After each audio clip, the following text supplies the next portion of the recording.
সুপ্রিয় শিক্ষার্থী, বাংলাদেশ ধান গবেষণা ইনস্টিটিউট উচ্চ বিদ্যালয়ের অনলাইন ক্লাসের পক্ষ থেকে তোমাদের সবাইকে শুভেচ্ছা।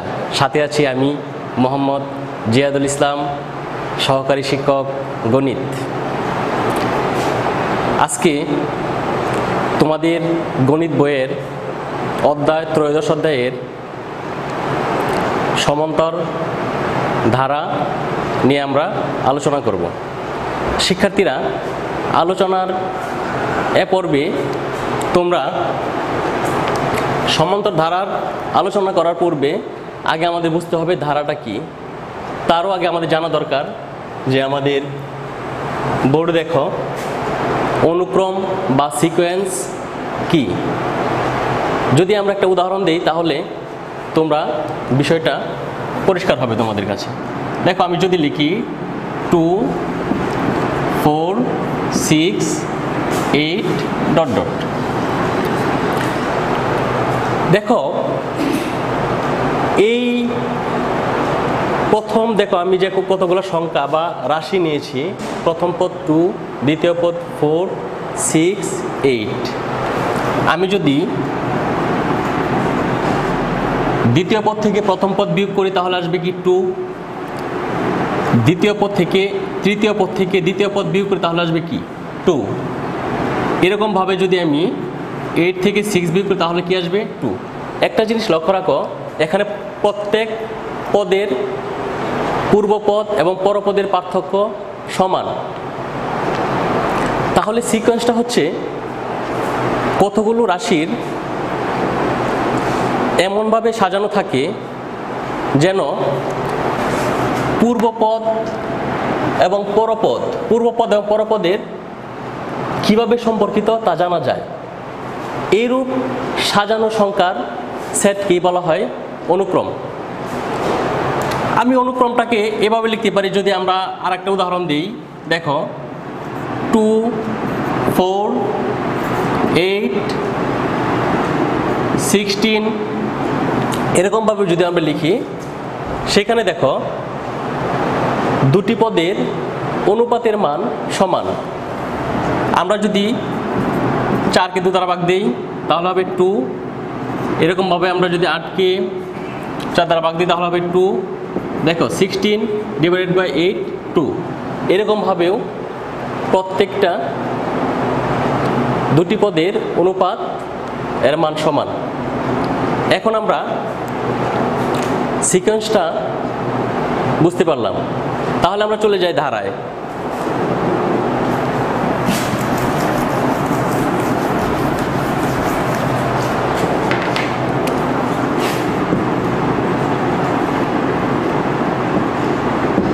ধারা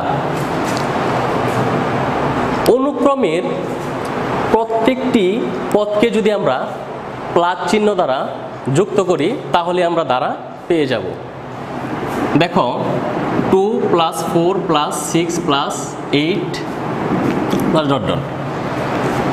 অনুক্রমের প্রত্যেকটি পদকে প্লাস চিহ্ন দ্বারা যুক্ত করে আমরা কি পাই? ধারা পাই। যেন প্রতি পদের পার্থক্য বা অনুপাতের মান কি থাকে? সমান থাকে এবং তারা বিশেষ নিয়মে সাজানো থাকে। যদি আমরা এটা এরকমভাবে বলতে পারি 1 3 5 1 + 3 + 5 + 7 +... আমরা লিখতে পারি। প্রত্যেকটাই এক একটি ধারা এবং এরা সুশৃঙ্খল অথবা একটা নির্দিষ্ট নিয়মে সাজানো রয়েছে। ধারার মধ্যে কিছু বিভিন্ন প্রকারের ধারা রয়েছে। সেটা হচ্ছে সমান্তর ধারা অথবা সসীম ধারা এবং অসীম বা অনন্ত ধারা। দেখো, যদি সসীম ধারা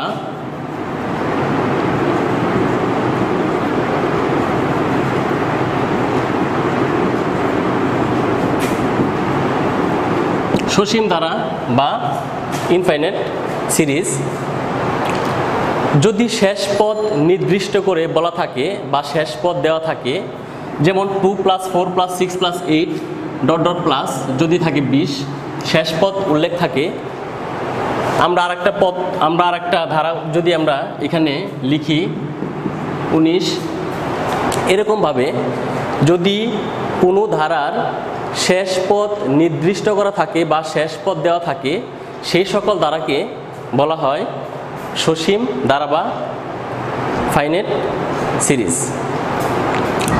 অসীম বা অনন্ত ধারা,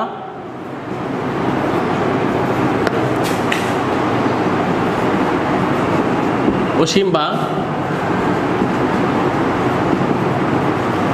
অনন্ত ধারা, যে সকল ধারায় শেষ পদ নির্দিষ্ট থাকে না অথবা যে সকল ধারায় পদ সংখ্যা অনির্দিষ্ট, সে সকল ধারা অসীম বা অনন্ত ধারা বা ইনফাইনাইট সিরিজ। দেখো 2 + 4 + 6 + 8 + dot dot dot dot dot, এটা একটা অনন্ত বা অসীম ধারা। এখন আমরা সসীম ধারার দুটি প্রকার আছে, একটা হচ্ছে সমান্তর ধারা, আরেকটা হচ্ছে গুণোত্তর ধারা। আমরা এটা নিয়ে একটু আলোচনা করব।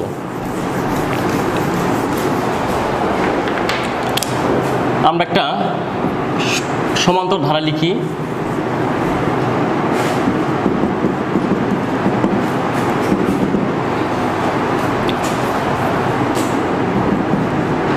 সমান্তর ধারা দেখো লক্ষ্য রাখবে অথবা কিভাবে চিনার উপায়টা, সেটা হচ্ছে যদি দুটি পদের সাধারণ অন্তর সমান থাকে অথবা দুটি পদের বিয়োগফল সর্বদাই সমান থাকে, সেই সকল ধারাকে সমান্তর ধারা বলা হবে।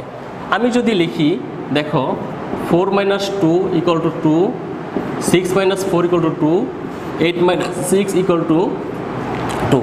এখানে প্রত্যেক পদের বিয়োগফল বা প্রত্যেক পদের পার্থক্য বা প্রত্যেক পদের অন্তর সমান, সেই সকল ধারাকে বলা হয় সমান্তর ধারা। আবার যদি আমরা আরেকটা ধারা কল্পনা করি, 2 + 4 + 8 + 16 এই ধারার প্রথম পদ 2, দ্বিতীয় পদ 4। যদি আমরা দেখো, যদি 4 থেকে 2 বিয়োগ করি তাহলে আসে কি 2, কিন্তু 8 থেকে যদি আমরা 4 বিয়োগ করি তাহলে কি আসে 4 আসে, তাহলে এটা সমান্তর ধারা হচ্ছে না। তাহলে কি করা যাবে, দেখো আমরা যদি অনুপাত করি, এটাকে ভাগ করি, দ্বিতীয় পদ ভাগ প্রথম পদ, তাহলে কি আসে 2। আবার যদি আমরা তৃতীয় পদ ভাগ দ্বিতীয় পদ, তাহলে কি আসে 2। দেখো দুটি পদের অনুপাতের মান সর্বদাই সমান, এই সকল ধারাকেই বলা হয় গুণোত্তর ধারা। এটা হচ্ছে সমান্তর ধারা, এটা হচ্ছে গুণোত্তর ধারা। তাহলে সমান্তর ধারা এবং গুণোত্তর ধারার তোমরা খুব সহজেই চিনতে পারবে, যদি দুটি পদের অন্তর সমান হয় তাহলে সেটা সমান্তর ধারা, আর যদি দুটি পদের মধ্যে অনুপাতের মান সমান হয় তাহলে সেটা হবে গুণোত্তর ধারা। এখন আমরা সমান্তর ধারার সাধারণ পদ বা n-তম পদ নির্ণয় করব।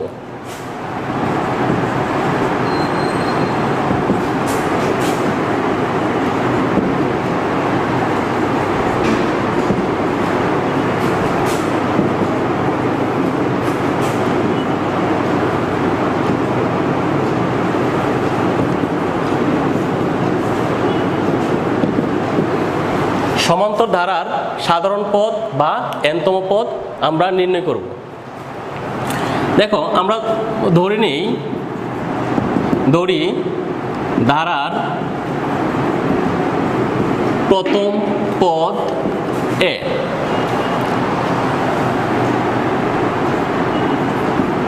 ধারার সাধারণ ডি। শিক্ষার্থীরা, সমান্তর ধারার প্রত্যেক পদের সাথে প্রথম পদ দ্বিতীয় পদ বের করার জন্যে আমরা প্রতি পদের সাথেই সাধারণ অন্তর যোগ করব, তাহলে পরবর্তী পদ পেয়ে যাব। যদি প্রথম পদ হয়, প্রথম পদ এ, দ্বিতীয় পদ হবে এ প্লাস ডি। দেখো, প্রথম পদের সাথে আমি সাধারণ অন্তর যোগ করেছি। তৃতীয় পদ হবে এ প্লাস, অর্থাৎ দ্বিতীয় পদের সাথে আবার সাধারণ অন্তর যোগ করবে, তাহলে দ্বিতীয় পদের সাথে সাধারণ অন্তর প্লাস ডি, তাহলে কি হবে এ প্লাস 2d। এরকমভাবে আমরা সমান্তর ধারা লিখতে পারবো। এখন লিখি ধারার প্রথম পদ,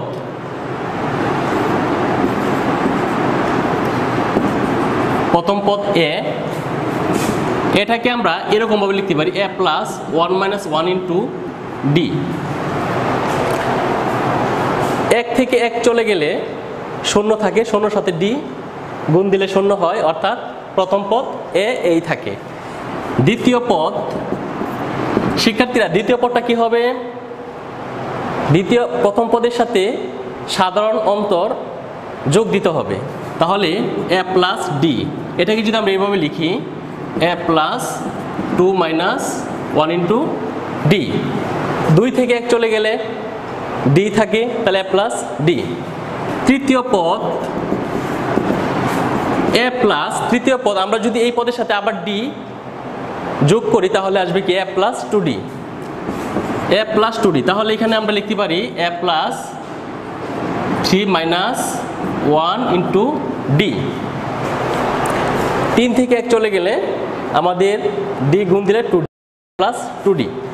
এরকমভাবে যদি আমরা আপ টু n পর্যন্ত নেই, তাহলে n-তম পদ a plus n minus 1 into d পেয়ে যাব। তাহলে আমরা সমান্তর ধারার n-তম পদ a plus n minus 1 into d পেয়ে গেলাম। শিক্ষার্থীরা, তোমাদের যদি বলে যে প্রমাণ করো যে n-তম পদ, বা দেখাও যে n-তম পদ equal a plus n minus 1 into d, তাহলে তোমরা এই প্রক্রিয়া অবলম্বন করে এই থিওরিমটা প্রমাণ করতে পারবা। এখন আমরা দেখাবো সমান্তর ধারার n সংখ্যক পদের সমষ্টি কিভাবে নির্ণয় করতে হয়।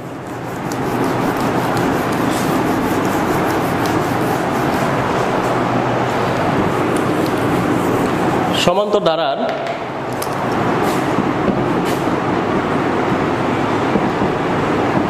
n সংখ্যক পদের সমান্তর ধারার n সংখ্যক পদের সমষ্টি। ধরি প্রথম পদ, সমান্তর ধারার প্রথম পদ এ,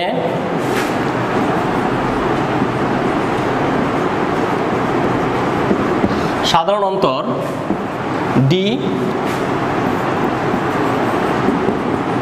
শেষ পদ পি। এখন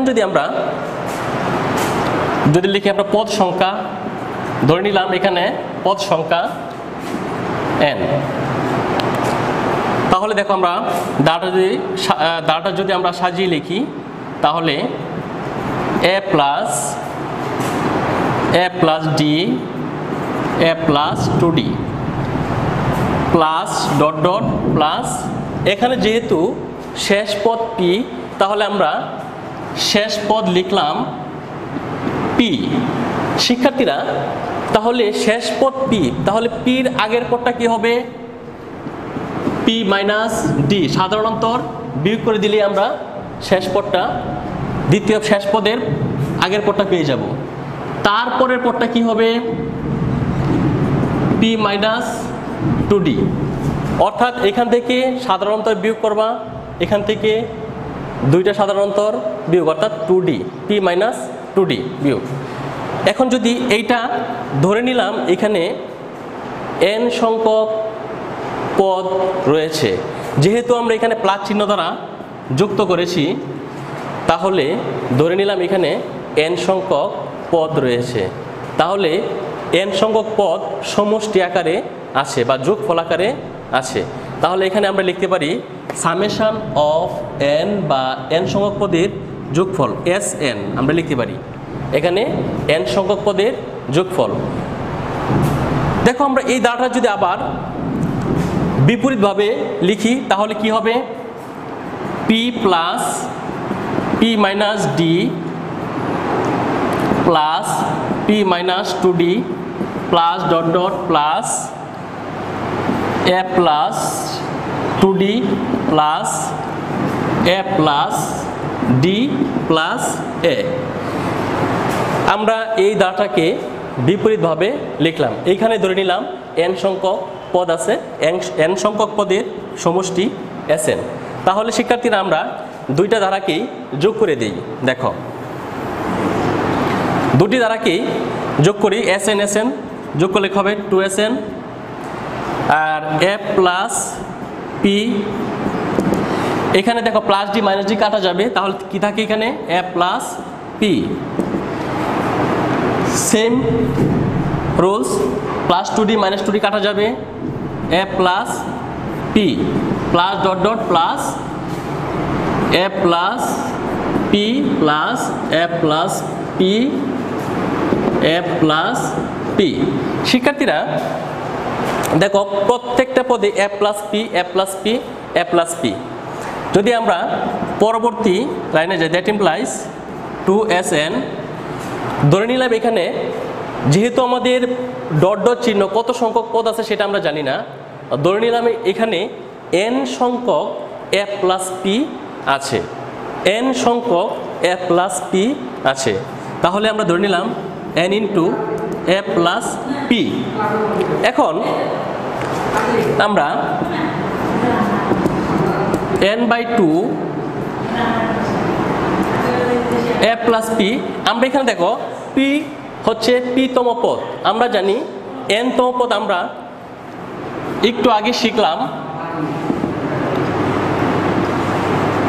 n তম পদ a plus n minus 1 into d, n তম পদ মানে হচ্ছে p তম পদ, তাহলে p এর মানটা বসিয়ে দেই a plus n minus 1 into d।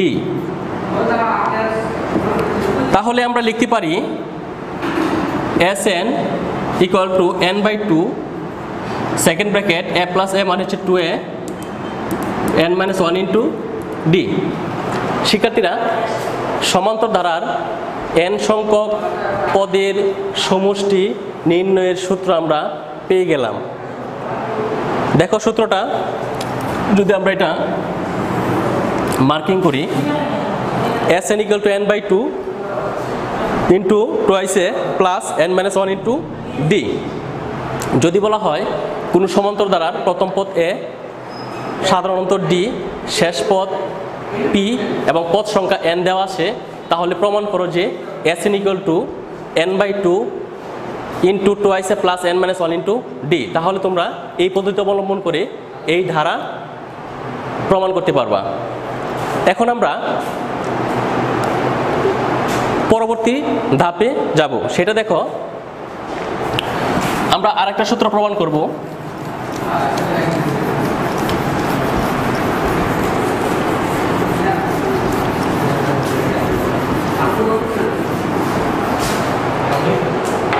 দেখো শিক্ষার্থীরা,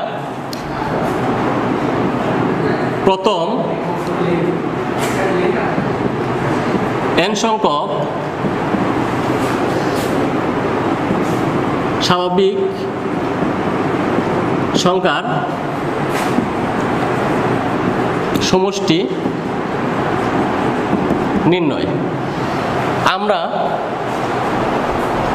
একটু আগেই n সংখ্যক সমান্তর ধারার n সংখ্যক পদের সমষ্টি নির্ণয়ের যে সূত্র, যে পদ্ধতিতে আমরা প্রমাণ করেছি, ঠিক এই পদ্ধতিতেই অথবা এই পদ্ধতি অবলম্বন করেই আমরা এখন প্রথম n সংখ্যক স্বাভাবিক সংখ্যার সমষ্টি নির্ণয় করব।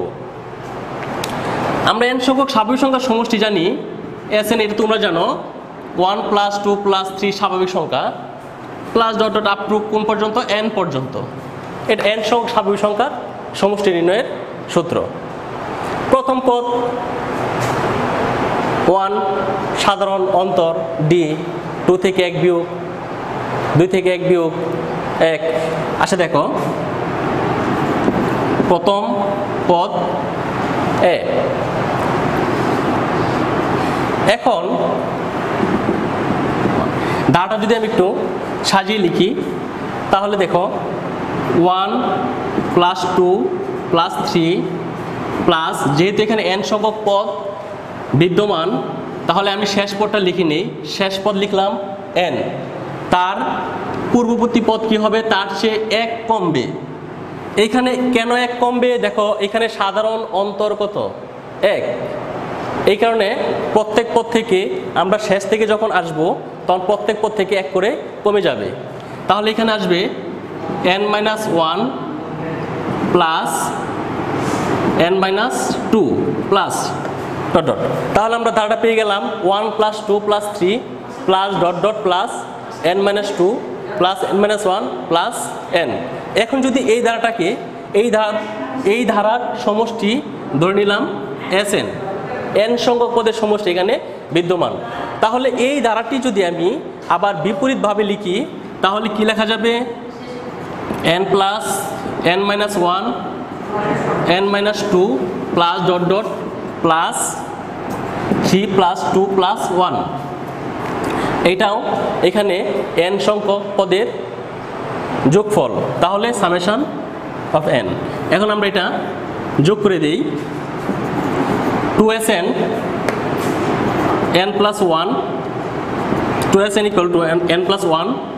এখান থেকে দেখো +2 থেকে -1 চলে গেলে +1 থাকবে, অর্থাৎ n+1। According to the rules -2 থেকে +3 চলে গেলে +1 থাকবে, n+1 plus dot dot dot plus n+1 n+1 n+1। শিক্ষার্থীরা এখানে n+1 সংখ্যক পদের যোগফল, শিক্ষার্থীরা দেখো 2Sn = n+1 কত পর্যন্ত আছে, এখানে আমরা জানি না কত পর্যন্ত আছে, আমরা ধরে নিলাম এখানে n সংখ্যক পর্যন্ত n+1 বিদ্যমান, n × n+1, that implies Sn = n/2 n+1 বা Sn = n × n+1/2। প্রমাণিত। দেখো প্রথম n সংখ্যক স্বাভাবিক সংখ্যার সমষ্টি নির্ণয়ের সূত্র হচ্ছে Sn = n × n+1/2। শিক্ষার্থীরা তোমরা সমান্তর ধারার n সংখ্যক স্বাভাবিক সংখ্যার বর্গের সমষ্টি এবং n সংখ্যক স্বাভাবিক সংখ্যার গণের সমষ্টি তোমরা প্র্যাকটিস করে বাসায়। এখন আজকের এই ধারায় যে বিষয়গুলা তোমাদের সামনে উপস্থাপন করা হলো আশা করি তোমরা বুঝতে পেরেছ। এখন খুব ভালোভাবে তোমরা বাসায় সূত্রগুলো আত্মস্থ করবে এবং সবাই ঘরে থাকবে। সবাই ভালো থাকো, সুস্থ থাকো, এই কামনা করে আমি বিদায় নিচ্ছি। আল্লাহ।